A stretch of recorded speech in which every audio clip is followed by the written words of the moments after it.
นะคือได้ช่วยกันบอกกล่าวบอกบุญกุศลนะอันนี้ก็เป็นขยะบนขยะบุญอีดอกนะขยะบุญจะได้นี่ศรัทธาญาติโยมก็เอาไปเถอะนะเอาไปที่วัดบรรพตสถิตท่านเถอะนะไปหาท่านอาจารย์พระสมชาติก็ได้เนาะหรือไปหาท่านอาจารย์เพิ่นที่อยู่วัดว้าท่านก็ได้นะไปเอาไปเปาะเอาไปหอมกันเพื่อจะได้มาแปรนี่ก็ได้หลายอย่างนะได้ประโยชน์หลายอย่างเนาะอันนี้ก็คิดว่าน่าจะเป็นโครงการดีๆแห่งโครงการหนึ่งที่เฮาและท่านทั้งหลายในฐานะที่เป็น FC ก็ดีเป็นศรัทธาญาติโยมที่ได้ติดตามพระสงฆ์องค์ข้าเจ้าก็ดีเนี่ยก็จะได้ให้ท่านทั้งหลายได้ร่วมกิจกรรมร่วมโครงการของเพิ่นนะเพื่อที่จะให้ได้มีปัจจัยมาสนับสนุนโครงการแล้วก็ปัจจัยที่จะได้มาสนับสนุนช่วยเหลือสถานีเนาะสำหรับวันนี้เนี่ย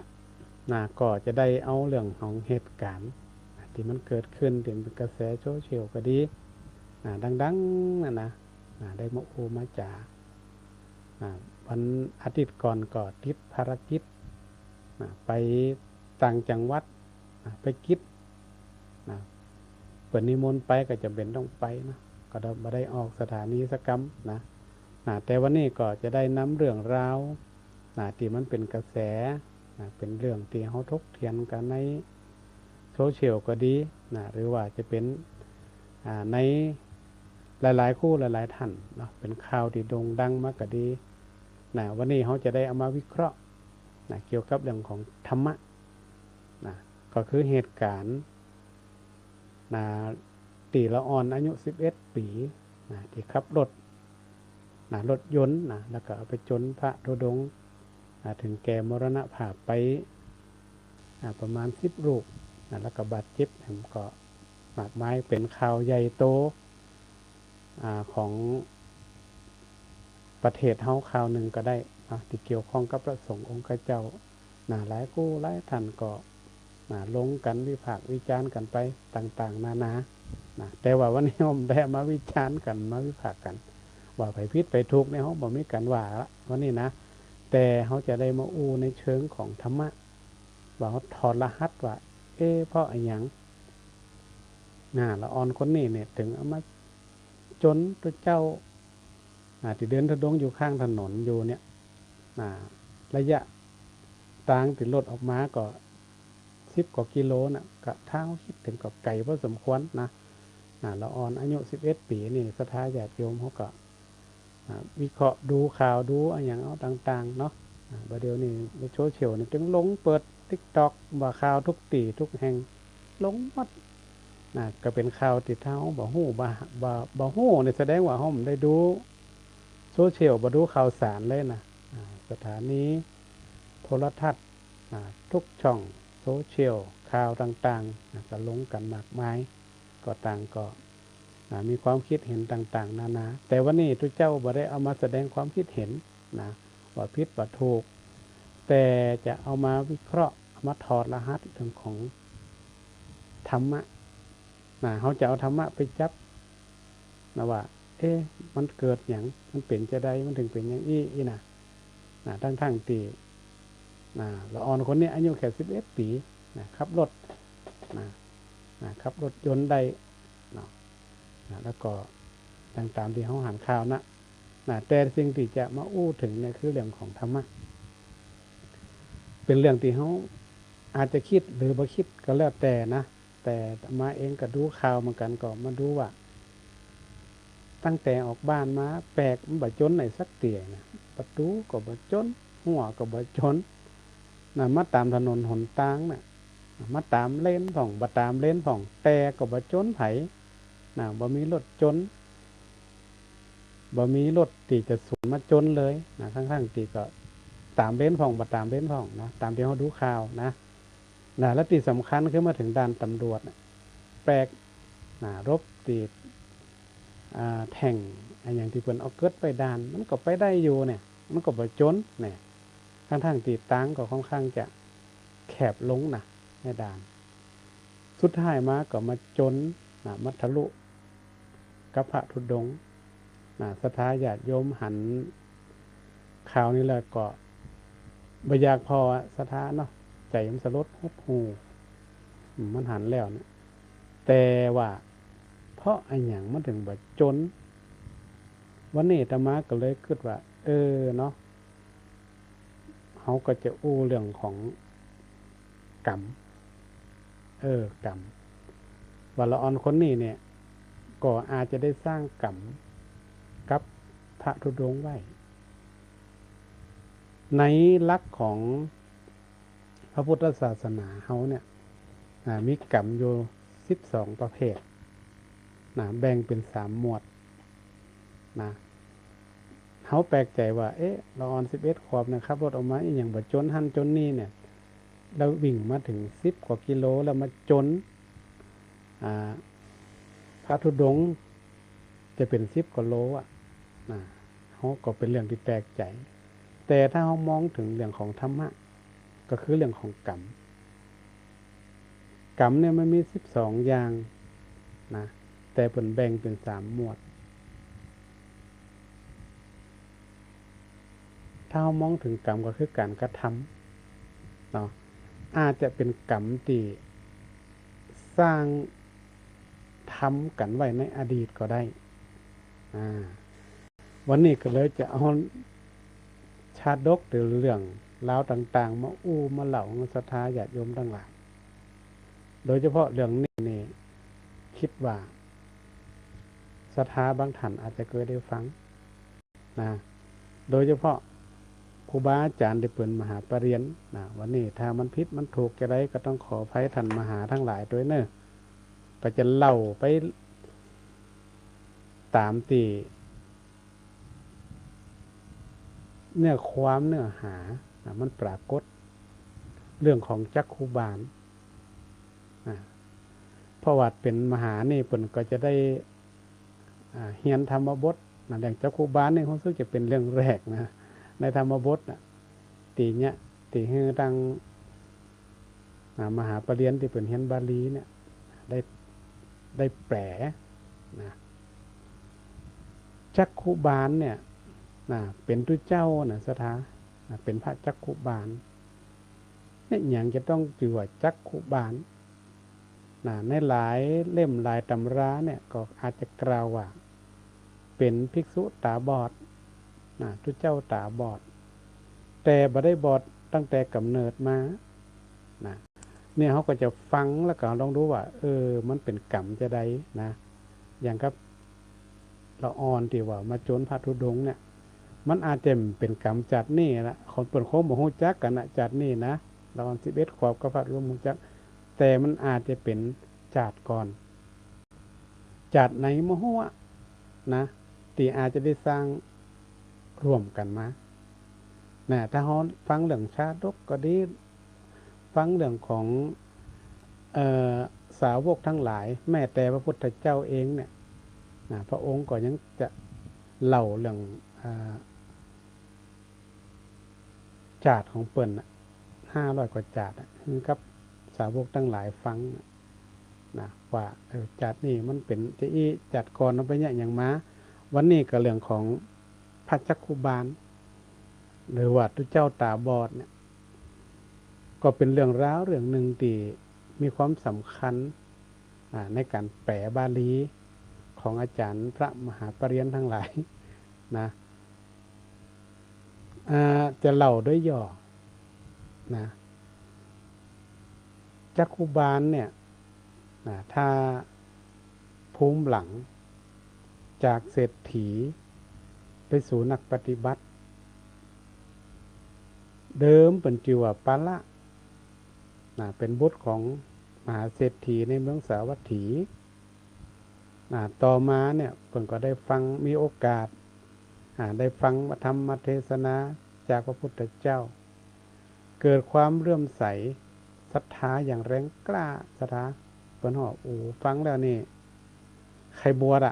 ใครบวชประดิษฐ์ประเดียวง่ายๆนะมันก็เฮาจวนละอ่อนนะไปบวชบ่แล้วใครไปบวชเลยงี้นะมีศรัทธาเขาเล่าว่าจะอันอยู่วันจะอีนะมีศรัทธาแล้วตัดสินใจสละสมบัติทั้งหลายเนี่ยทั้งหมดเพื่อออกไปบวช พอไปบวชแล้วเนี่ยมีความตั้งใจสูงนะเปิ้นว่ามีวิริยะมีความเพียรสูงนะก็อยากจะบวชและอยากปฏิบัตินะศรัทธานะอยากปฏิบัติบางทีก็อาจจะประเภทที่ว่าบวชแล้วใครร้องพอเนาะศรัทธาญาติโยมเขาก็อย่างปัจจุบันนั้นเนี่ยใครร้องไปบวชพอแล้วบวชแล้วเป็นจะได้เนาะช่วงแรกๆนี่ก็อาจจะบวชแล้วก็อาจจะทำแค่กิจวัตรปฏิบัติเล็กๆน้อยๆบวชมนไปใจมันโน้มเอียงไปตั้งปฏิบัติเปิ่นก็มีความปรารถนาที่จะทำความเพียรอย่างอุกฤษหรือว่าเด็ดเดียวเลยนะก็ท้าว่าจะเฮียนกรรมฐานแล้วก็ปาหมู่คณะไปจำพรรษาในป่าอันนี้นี่ผมธรรมดานะอันนี้มีความตั้งใจสูงเด็ดเดียวนะก็คงจะอยากลอ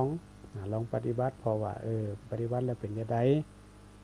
อาจจะได้ยินพระพุทธเจ้าเพิ่นได้เทศน์ธรรมฟังแล้วก็ได้ยินฟังธรรมะแล้วก็เกิดความลึกซึ้งเกิดความอยากจะปฏิบัติให้หันผลเพิ่นก็ว่านะนอกจากการปฏิบัติปาหมู่เข้าไปจำพรรษาในป่าชายแดนแห่งหนึ่งในคณะที่ไปปฏิบัตินี่นะเป็นตั้งสัจจะอธิษฐานนะสัจจะวัจจาเนี่ยสำคัญนะการอธิษฐานนี่ก็สำคัญนะเปิ่นว่าพระจักคุบาลเนี่ยกล่าวว่าตลอด3 เดือนในพรรษานี่ท่านจะอยู่ในอิริยาบถ3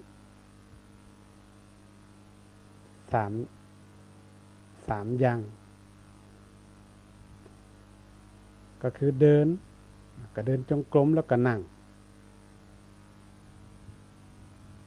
ก็คือบันนอนบันนอนลงบันนอนราบกับปื้นเป็นอันขาดเป็นสัจจะอธิษฐานของเพิ่นที่เพิ่นอธิษฐานไว้เพื่อว่าที่จะตัดกิเลสในชาตินี้ให้เป็นชาติสุดท้ายอันนี้คือความมุ่งหวังของเพิ่นก็คือขั้นสูงสุดของหลักพุทธศาสนาเดินแล้วก็เดินจงกรมแล้วก็นั่งก็คือยืนเดินนั่งนั่นเองนะก็หมายความว่าตั้งสัจจะอธิษฐานแล้วเนี่ยเรา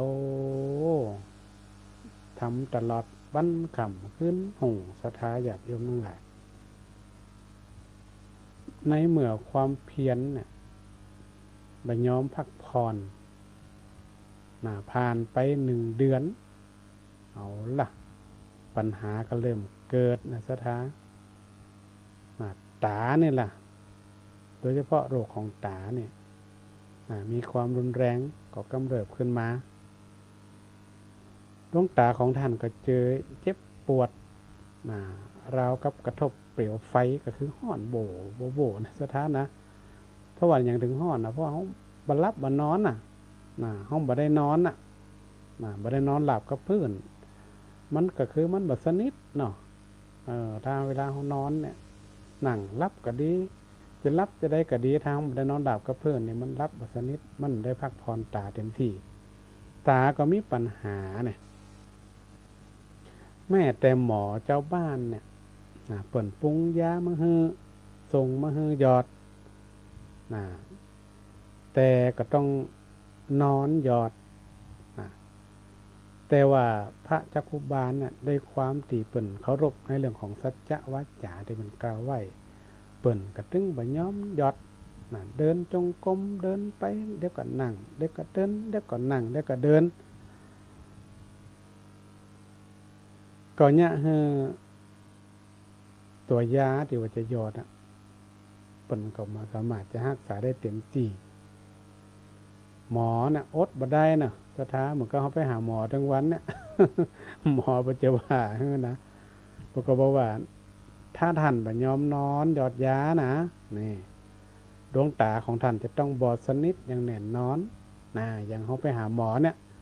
หือย่างเด้อทำย่างก็ตายเนี่ย อันเนี้ยหมอก็จะว่าจะกำสุดนะเนี่ยนะนี่สมัยนั้นเปิดก็คงจะอู้กำเข้าถ่ายอยู่เนาะเปิดก็มันเป็นภาษาบาลีหมดนะเปิดอาจจะถ้าไปภาษาบาลีที่เปิดแปลนะถ้าเปิดเป็นมหาปริญญาเปิดจะโหกำบาลีเนี่ยมันจะอาจจะสุภาพอยู่อันนี้หมอก็บอกเลยถ้ามันนอนหยอดตานะยืนหยอดมันก็ตึ้งเหมือนนอนยืนก็ตึ้งมันได้มันตึ้งเหมือนนอนยามกับเข้าตามันก็กระบอกขึ้นไปถ้าท่านมันนอนมันย้อมนอนหยอดตาเนี่ยนะตาบอดสนิทแน่นอนนะแต่ว่าพระจักคุบาลเนี่ยนะพวกก็ยังเลือกวิธีที่จะรักษาสัจจะวาจาของเปิ่นอยู่กับปฏิบัติไปติ๊กเดินนั่งเดินนั่งอย่างนั้นนะก็สุดท้ายนะเป็นว่าในคืนสุดท้ายของพรรษานั้นเนี่ยเหตุการณ์ที่มันเกิดขึ้นพร้อมกันก็เป็นสิ่งที่อัศจรรย์ก็คือดวงตาทั้งสองข้างของพระจักคุบาลแตกดับก็คือบอดสนิทเลยก็นี่บหันเลยก็นี่ตามที่หมอบอกกันนะที่หมอบอกนะทำยอดยากระจายจะบอดแต่ว่าสิ่งที่เกิดขึ้นแห่งอย่างหนึ่งก็คือว่าจิตของท่านได้หลุดพ้นจากกิเลสทั้งปวงสำเร็จเป็นพระอรหันต์กลายเป็นพระอรหันต์ผู้ตาบอดและมันมีแห่งกรณีหนึ่งนะศรัทธาญาติโยมในจักคุบาลเนี่ยในคณะที่เป็นได้ปฏิบัติธรรมเดินจงกรมที่เป็นมายุทธบยอนเนี่ยปรากฏว่าเท้าของท่านเนี่ยไปเหยียบใส่เล็กสัตว์แมลงเล็กๆน้อยๆเนี่ยคือตายพ่องหมู่ภิกษุทั้งหลายไปหันใส่ก็ว่าไอ้อย่างจะได้เนี่ยพระจักคุบาลปฏิบัติธรรมเดินจงกรมอยู่ไปหย่ำใส่สัตว์ตายเกินกาดเหี่ยเบ้ออีเนาะลังเนี่ยอีบดีก้าเนี่ยก็ไปฟ้องพระพุทธเจ้าไปฟ้องพระพุทธเจ้าพระพุทธเจ้าก็บอกว่ามันเป็นบาพิษเพราะตาเป็นบอดเป็นแบบมีเจตนาที่จะหย่ำสัตว์เล็กสัตว์น้อยอันนี้ก็คือเรื่องของเจตนาเดี๋ยวก็จะไปขยายความสถานอย่างเจตนาปรากฏว่าการที่พระจักคุบาลเนี่ยไปหย่ำสัตว์ตายแต่บรรลุธรรมได้มันก็มีข้อขัดแย้งแต่นี้แต่พุทธองค์บอกว่าเจตนาเจตนาของเพิ่นบ่มีก็เลยเนี่ยคือภิกษุนั่นกำนี้อยู่แต่เปิ่นว่ามีเจตนาแต่ถามว่านี่อย่างเปิ่นตาบอดอย่างตาบอดก็เพราะว่ากรรมวิบากเขาพูดถึงเรื่องกรรมนั่นเนอะศรัทธาญาติโยมทั้งหลายว่าในอดีตเปิ่นไปเนี่ยอย่างม้าตาถึงบอด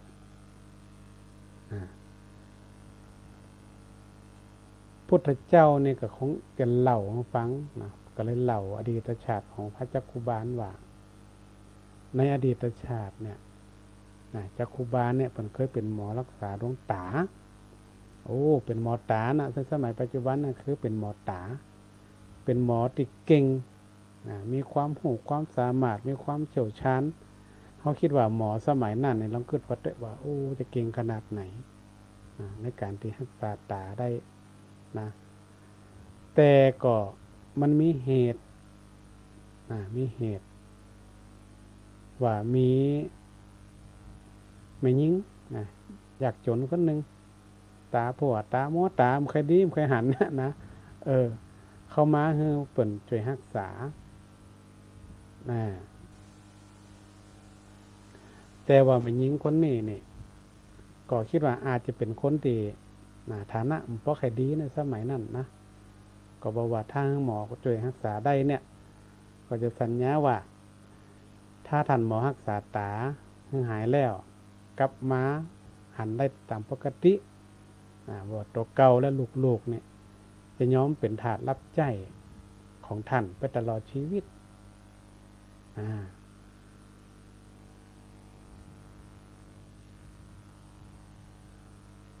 ก็หมอก็เลยว่าเนาะปรุงยาปรุงหยังให้มาแล้วรักษาโอ้อย่างดีจนตาของนางแม่หญิงคนเนี้ยหายดีเป็นปกติแต่ว่าแม่หญิงคนนี้นี่กลัวกลัวกรรมที่เก็บไว้ว่าถ้าหายปกติไปบอกหมอว่าโอ้ตาข้าหายดีแล้วนะคุณหมอก็บอกว่ากลัวว่าจะได้ไปเป็นทาสทับใจของหมอนี่ก็เลยกลับบอกว่ายังบ่ใครดีเตี่ยหายดีเตี่ยอย่างนี้กะไปจุหมอเพิ่นเนาะหมอปะละนี่ก็เลยด้วยความที่อาจจะมีความโมโหโกรธน้อยเนี่ยเนาะอย่างนี่จะได้ในอูแล้วกับคำนี่นะเบลอีแน่บัดสื่อสัตว์ต่อกันโลมรักษากำอู้นี่สัญญากันไว้แล้วเนี่ยก็มีความโกรธความผูกเจ็บใจน้อยในใจก็คิดในใจว่า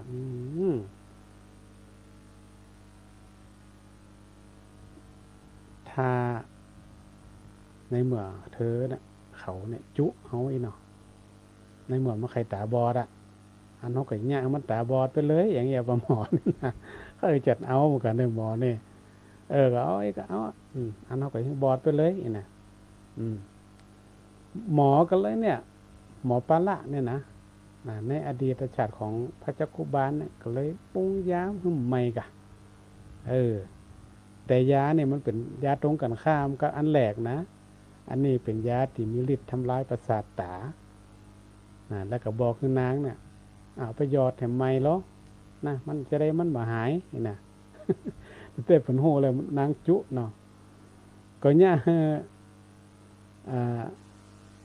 ตาของแม่หญิงคนเนี่ยบอดสนิทในทันทีอันเนี้ยสถาญาติโยมทั้งหลายมันเป็นผลกรรมของพระจักคุบาลที่ไปปรุงยาใส่ฮือกับแม่หญิงคนนี้เกิดมาแห่มจาดยังเป็นจักคุบาลเป็นพระจักคุบาลเนี่ยเป็นทุเจ้าแล้วยังบ่ป้นสถากรรมเนี่ยมันบ่สิป้นกรรมเวรเนี่ยมันบ่ป้นมันจะโดยเขาไปตลอดก็เนี่ยพระจักคุบาลเนี่ยขนาดปฏิบัติธรรมอยู่เนี่ยก็ตาบอดตาบอดทั้งสองข้างเหมือนกับติดใส่ยาให้แม่หญิงคนนี้ตาบอดทั้งสองข้างอันนี้ถ้าเราดูจากวิเคราะห์เนาะ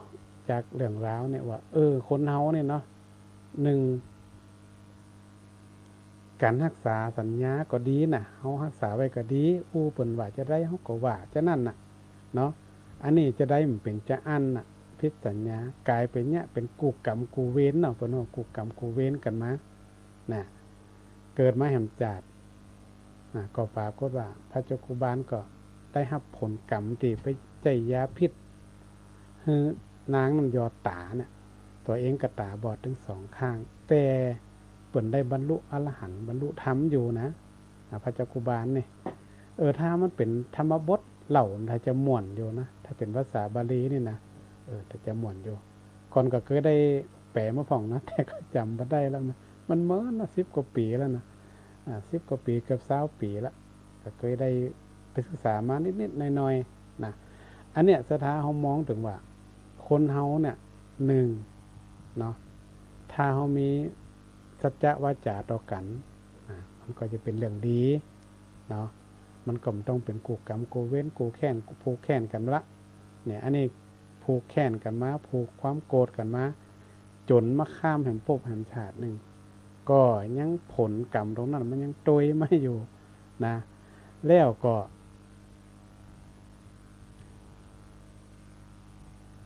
การที่เฮาโกรธเฮาเกลียดเนี่ยนะครับคุณหมอนะจาดกรของพระจักคุบาลเนี่ยที่เป็นหมอเนี่ยถ้าบ่มีความโกรธความเกลียดขณะนั้นนี่นะมันก็บ่ได้ทำพิษก็ไม่ได้ทำพิษอันนี้เขามองถึงสองท่านสองคนนะว่าหญิงคนนี้เนี่ยถ้ามีสัจจะมีวาจาที่มีความสื่อสัตย์รักษาสัญญาที่ได้อู้กับเปิ่นไว้เหียหมอก็บ่โกรธบ่เกลียดเพราะนั้นถ้าเขาคิดถึงเขาปัจจุบันนี่ก็เหมือนกันนะจ๊ะเนาะบางทีมันก็น่าคืดเหมือนกันนะอู้ไว้จัดดีนั่นน่ะแต่ว่าใจยังอันสักกรรมนี่นะเดี๋ยวก่อนเนาะอยู่หันน่ะกลายเป็นพิษสัญญาเนี่ยมันก็ใหญ่ให้ผูกแกนแต่ว่าถ้าหมอจักคุบาลตอนนั้นเป็นจางมันเตอะอีน่ะมันเป็นหยังถ้าเป็นจุได้ก็ปล่อยเป็นจุไปเตอะเขาก็คือหาวิธีบอกให้เปิดเนี้ยอย่างนี้นะมันก็มีอย่างแต่ว่ามันเป็นเรื่องของกรรมที่เขาทำน่ะมันก็เลยรวมกันมาเหมือนกับที่เขาได้อู้ถึงเรื่องของละออน11 ขวบกับพระธุดงค์เนี่ยเขาได้ว่าจัดในโม่อย่างเนี้ยอย่างพระจักคุบาลเนี่ยเปิ่นได้ทำกรรมไว้ก่อนอันนี้เขาอาจจะได้รวมกรรมรวมเว้นกันมาจัดนี่ก็เลยได้มามีเหตุการณ์ที่มันสลดหดหู่เกิดขึ้นเนี่ยสตาอันนี้เอาเขามองถึงเรื่องของหลักธรรมนะแต่เรื่องของกระบวนการเรื่องของกฎหมายเรื่องของอย่างต่างๆนั่นก็เป็นหน้าที่ของหน่วยงานที่เกี่ยวข้องที่ดูแลรักษาเยียวยากันไปตามระบบระเบียบของเปิ่นอันนี้จะได้เอาเรื่องของกรรมเนี่ยมาจับพอว่าเนาะก็แปลกดีว่าที่อื่นมันก็บ่จนเนี่ยเอาอ่อนโยมเนี่ยถอยรถลุกบ้านมาครับรถออกบ้านนะจนหัวจนยังก็บ่จนตามถนนหนตั้งบิ่งด้วยเลนผ่องด้วยเลนผ่องเลนเปิ่นผ่องเลนตัวผ่องมันก็ตึงมีรถสวนมาดิจะจนกันนะอันนี้ก็ถือว่าเป็นเรื่องที่เฮาน่าคิดเอาธรรมะมาปลงใจแต่ธรรมะเจือในใจว่าพระสงฆ์องค์ข้าเจ้าเนี่ยเปิ่นบ่ต่อใดแต่ว่าผู้ที่เป็นญาติเป็นน้องเป็นศรัทธาญาติโยมที่มีความเคารพนับถือนี่มันก็ตึงมีเนาะมันตึงมีอยู่ในใจอันนี้ก็เป็นเรื่องที่เขาจะได้เอามาเอามาเปิดห้องว่ามาอุปไมยกับศรัทธาญาติโยมได้เข้าใจว่าคนเฮามันบ่ได้อย่างเกิดขึ้นโดยที่บังเอิญเสมอไปเปิดห้องมันเป็นเรื่องของกรรมเรื่องของการกระทำที่เขาอาจจะรวมกันมาก่อนอย่างบางท่านบางคนอย่างเฮาถึงวันนี่ศรัทธาแปลกว่าคนนั่นอย่างมาอยู่นี่บางทีคนต่างประเทศมาอยู่อย่างเมืองไทยบางทีเขาคนต่างจังหวัดมาอยู่อย่างบ้านนั่นคนบ้านนั่นอย่างมาอยู่บ้านนี่เปิ่นเฮามันเป็นสิ่งที่มันสร้างรวมกันมานี่เฮามาก็ยกตัวอย่างอย่างตมาเนี่ยมาอยู่บ้านไห้เนี่ยบัดเดี๋ยวได้15 ปีแล้วแล้วมาอยู่อย่างนี้อีเนาะบ้านเกิดก็บ่ใช่อย่างเงี้ยอันนี้เปิ่นเฮาว่ามันเป็นกรรมเป็นสิ่งที่เปิ่นสร้างมาไว้ละสร้างเฮาอาจจะมีส่วนที่มาอยู่ตัดนี้ก็ได้บ่พระสงฆ์องค์ข้าเจ้าหลายรูปหลายตนก็บ่ได้อยู่บ้านเกิดเมืองนอนตัวเก่าสละครอบครัวสละป่อสละแม่สละปีสละน้องมาอยู่วัดก็จะได้วัดตัวเก่าอันนี้เพิ่นว่ามันเป็นกรรมที่มันอาจจะสร้างไว้รวมกันมาอย่างคนต่างประเทศมาแต่งงานกับคนไทยอยู่เมืองไทยเนี่ยทั้งที่เพิ่นก็อยู่แหมอย่างนึงแต่เพิ่นก็มาอยู่มันก็อาจจะเพราะว่าเนี่ยสิ่งที่มันอาจจะสร้างร่วมกันมานี่เฮามองแบบความเชื่อในทางพระพุทธศาสนาก็คือเรื่องของกรรมสุดท้ายเรื่องของจักคุบาลเนี่ยก็ได้มีหัวข้อธรรมะที่น่าสนใจนอกจาก หัวข้อตีได้อูไปตะกี้เนี่ยหนึ่งเรื่องของเจตนาเรื่องของการรักษาสัจจะวาจาเนาะอันเรื่องของความโกรธความผูกความขะแค้นอย่างกันต่างๆเนี่ยผูกแค้นผูกอะไรอย่างกันเนี่ยนะเขาพอแล้วมันก็เป็นเรื่องที่น่าคิดพิจารณาเขามานึกถึงคนเขาปัจจุบันเรามาเทียบพอเนี่ยนะเขาก็ว่าถ้ามันอันหยังกระจ่างแต่ถ้ามันบันนักบันนังบันนักบันนวงลงไปเนี่ยเขาก็ว่ามันเป็นหยังเนาะอภัยให้กันเหียนะเขาจะไปติดไปขำอยู่ นะมันจะเป็นตัวแหมพบแหมจัดเนี่ยเขามันไม่จริงจริงโหนะแต่ว่าในเรื่องเนี่ยเปิ่นเล่าไว้มันมีธรรมบทมีชาดกมีอย่างเรื่องต่างๆแม้แต่พุทธเจ้าเองก็มีกู่กรรมกันก็คือเทวทัตคาถาญาติโยมก็จะหันว่าเทวทัตครับพุทธเจ้าเนี่ยนะมันคล้ายๆก็ว่าคล้ายๆก็เป็นลูกพี่ลูกน้องกันนะถ้าเขาตามแบบคนบ้านนี่นะเป็นญาติกันนะเป็นกูรักกูแค้นกันไปที่ไหนก็มีเนี่ยตลอดนะมีนี่ตลอดแต่มีคัดมีอย่างกันตลอดก็คือเทวทัตนี่แหละแต่สุดท้ายมาเขาก็ทราบละก็โดนเทวอันธรณีสูบไปเหี่ยเทวทัตอันนี้ตามประวัติคือเปิ่นก็จะเทียบเพื่อเขาหันว่าเนาะกรรมดีกรรมชั่วมันเป็นจะได้มันมีความเกี่ยวพันเกี่ยวข้องกันจะได้กรรมเนี่ย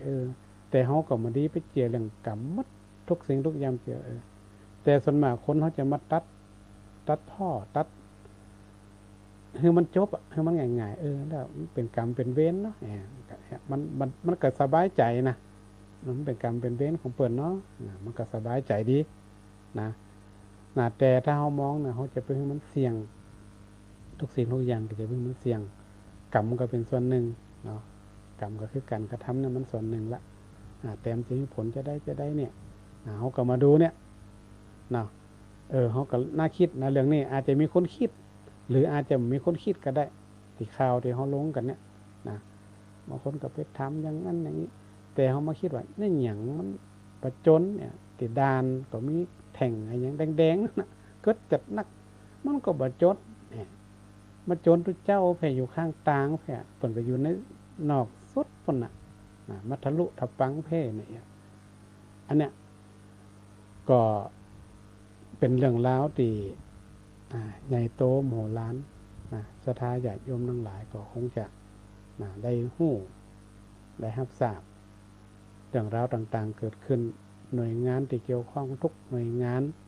ก็จะต้องมาดูแลเนาะถามว่าห้ามทุกเจ้าเปิ่นทุดงได้ก่อเนี่ยมันได้นะมันเป็นกิจมันเป็นข้อปฏิบัติข้อหนึ่งที่พระสงฆ์เปิ่นความต้องการอยากจะจาริกต่างๆเนี่ยมันก็เป็นการปฏิบัติธรรมอย่างหนึ่งแหละนะที่เขาหันบ้านพระสงฆ์ตั้งพระสงฆ์ไทยเขาที่ไปเดินสหรัฐอเมริกานะก็เป็นจาริกอย่างหนึ่งแต่นั้นเป็นมีวัตถุประสงค์แต่ว่าอันนี้ก็ต้องมีวัตถุประสงค์เป็นในการจาริกนะเพราะฉะนั้นเนี่ยการทุดงเนี่ยมันเป็นปกติมันเป็นการปฏิบัติอย่างหนึ่งของพระสงฆ์เปิ่นอันนั้นก็เป็นกระบวนการในการอู้กันจากันเนาะแต่เขาก็ไม่ได้ไปอู้ถึงขนาดนั้นอู้ถึงธรรมะและอันหนึ่งก็คือเรื่องของการเจตนานี่เจตนาก็สำคัญศรัทธาเนี่ยอย่างก็จ้างเถอะเนี่ยอย่างก็จ้างมันอยู่ที่เจตนาตั้งใจก็เขาตั้งใจทำก็ถ้าเขาไม่เจตนาเนี่ยอย่างกับพระเจ้าโคบาลที่ไปหย่ำแมลงเล็กๆน้อยๆที่ตายเนี่ยอันนี้ขนาดมีเจตนามีเจตนาเพราะตาเป็นบอดเนาะมีเจตนาก็เนี่ยคือสัตว์น้อยตายเนี่ยไปถามพระเจ้าว่าบนมหันบนมีเจตนาทุกสิ่งทุกอย่างถ้าเขาบอกมีเจตนาที่จะไปทำร้ายภัยมีเจตนาจะไปด่าไปว่าภัยเนี่ยเจตนามันต้องมาก่อนในเรื่องของศีล5นี่ก็เหมือนกันเนี่ยไปอ่านพอศึกษาพอเนี่ยมันก็เรื่องของเจตนาต้องเป็นรับหนึ่งอย่างฆ่าสัตว์เนี่ยอย่างที่ว่า ระจักคุบาลไปย่ำเนี่ยเจตนา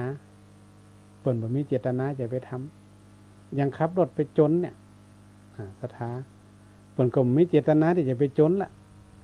นะถ้าตามหลักนะตามหลักของทางพุทธศาสนาก็เรื่องเจตนาเนี่ยเป็นอันดับแรกจนมีบาลีบทหนึ่งที่อยู่ในธรรมบทที่ถือว่าเป็นบาลีที่มีความสำคัญพระสงฆ์องค์ข้าเจ้านี่จะนำไปใจปล่อยที่สุดเพราะว่ามันเป็นเรื่องแรกแต่เป็นบาลีที่มันเกี่ยวกับเรื่องใจเนาะ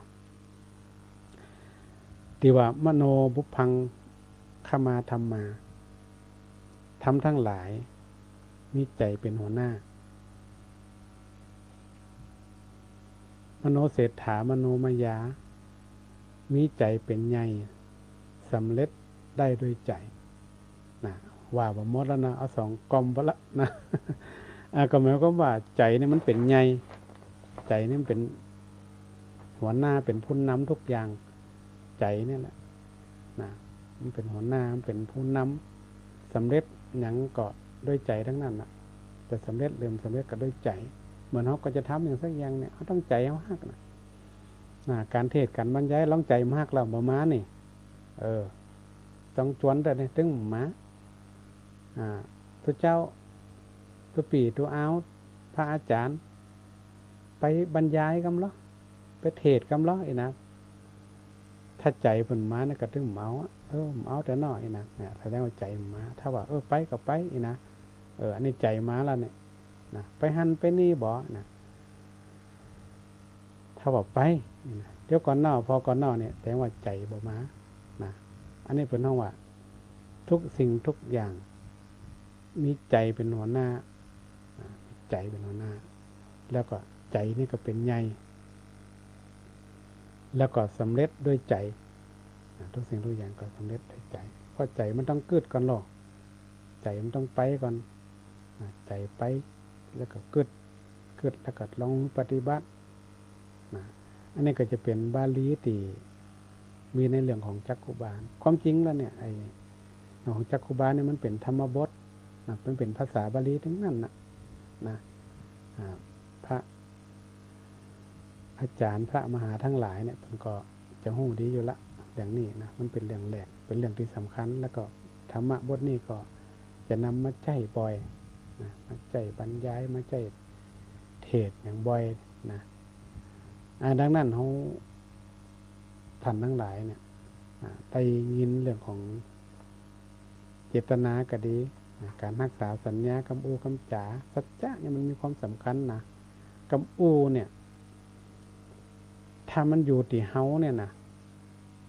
เฮาเป็นเจ้านายมันน่ะกำอูนี่นะแต่ถ้าเฮาอูออกไปแล้วเนี่ยมันเป็นเจ้านายเฮาน่ะ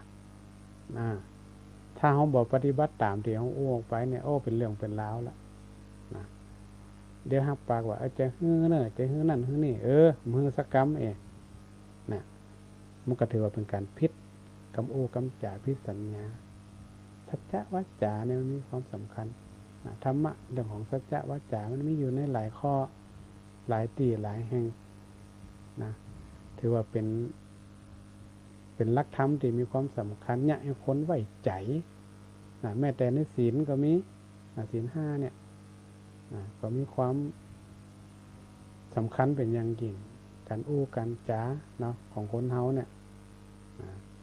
ก็ถือว่าคนเฮามันมีหลายรูปแบบนี่สำคัญนะมันเนี่ยเขาเสียนะ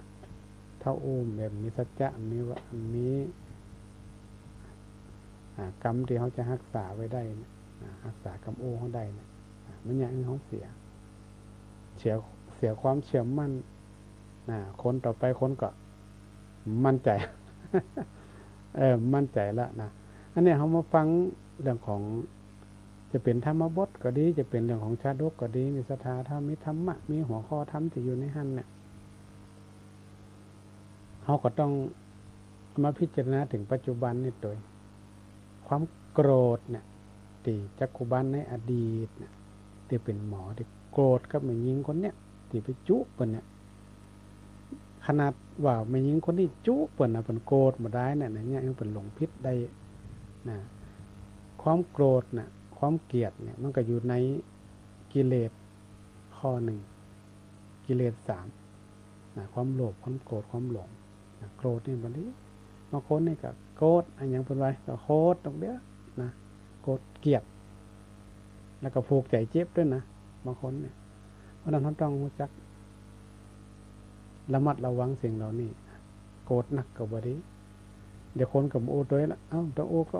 เขาอะเอานี่ขี้โคตรนะ มันก็โอ้กันไปจะแย่นะเพราะนั้นแนวฟังเรื่องของธรรมะว่าพระสงฆ์เจ้าเปิ่นโอ้เรื่องหยังกระจ่างนะสตาญาติโยมเราต้องพิจารณานะเปิ่นบ่ฮู้เจียนะมันต้องไปเจียดเนี่ยแต่เฮาไปพิจารณาก่อนว่ามันเป็นจังได๋เนาะเฮาก็ต้องพิจารณาว่ามันดีก็บ่ดีนะกิเลสอีหยังเราต้องฆ่ากิเลสก็ย้อนมันจะแย่ความโกรธเราต้องฆ่าก็โกรธให้ได้ความโกรธนี่อันหยังมาฆ่ามันได้ก็คือความบ่โกรธนั่นน่ะคือความไม่โกรธนั่นแหละคือที่สิ่งที่จะมาฆ่าความโกรธได้มันโคตรนะเขาว่าจะได้กับจังเขาจะว่าดีว่าให้เนาะ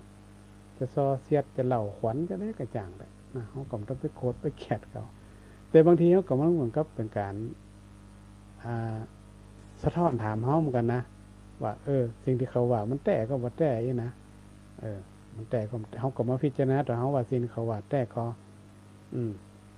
ถ้ามันแต่ก็ทุกข์ของเขาถ้ามันบ่แต่ก็ทุกข์ของเขา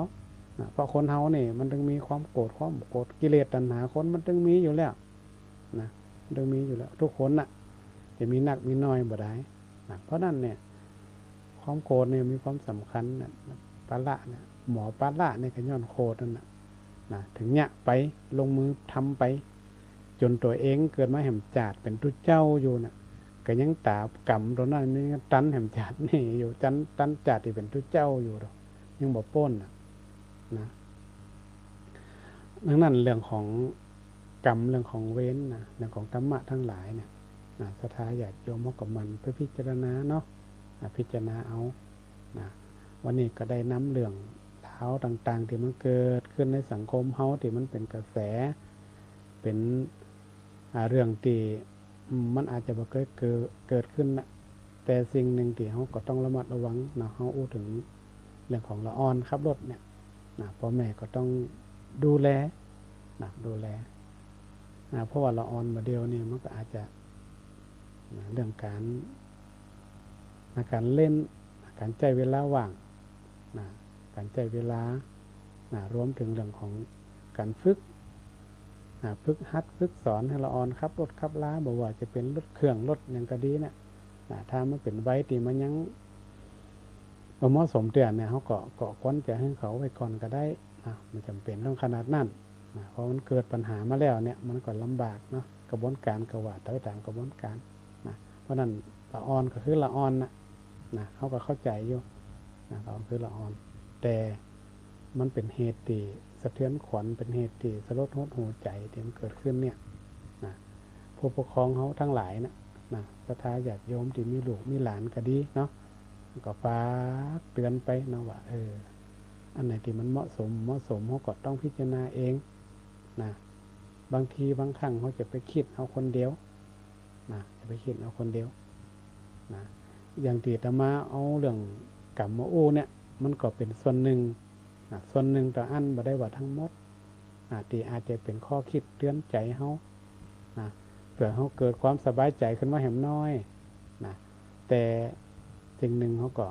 ลูกหลานเขาเนี่ยเป็นไว้ละอ่อนอยู่ก็ต้องระมัดระวังอย่าไปอย่างตีให้เกิดความอาจจะเสียหายได้สูญเสียหายหลายสิ่งหลายอย่างเพราะว่าแต่ละท่านแต่ละคนก็มีลูกมีหลานที่เป็นไว้ละอ่อนอยู่ส่วนใหญ่ในนี้เขาจะไปเจอความเชื่อของคนโบราณคนหมกเก่ามาพิษอันนี้เขาก็ต้องพิจารณาเอาถึงยุคสมัยปัจจุบันมันเหมือนเมื่อก่อนสมัยก่อนกับหันยางสมัยเดียวกับหันยางเล็กร้อนเดียวนี่แน่นอนเขาจะไปปฏิเสธว่าลูกหลานเขามีมือถือเขาปฏิเสธมันได้ มีหมดอ่ะทุกคนละอ่อน3 ขวบก็ต้องมีละประเดี๋ยวนี้ละอ่อนบางคนนี่โป้มีแผว iPad ต้นนั่น iPad นี่อย่างโม่ธรรมะก็โม่มีแผวมันต้องมีทุกคนอยู่แล้วล่ะแต่เขาจะแบ่งเวลาให้เขาเล่นจะได้ให้มันเหมาะสมกับไว้ของเขาแล้วเขาจะดูแลเขาจะได้ในไว้นี่นะอันนี้ก็เป็นเรื่องที่ทุกท่านทุกคนก็ต้องพินิจพิจารณาเหมือนเดียวกันตามที่เขาดูเนี่ยโอ้มันนี้ปะในเรื่องข่าวเรื่องโซเชียลนะแต่ก็ให้กำลังใจถึงฝ่ายละอ่อนแล้วก็ฝ่ายที่สูญเสียด้วยนะให้กำลังใจกันซึ่งกันและกัน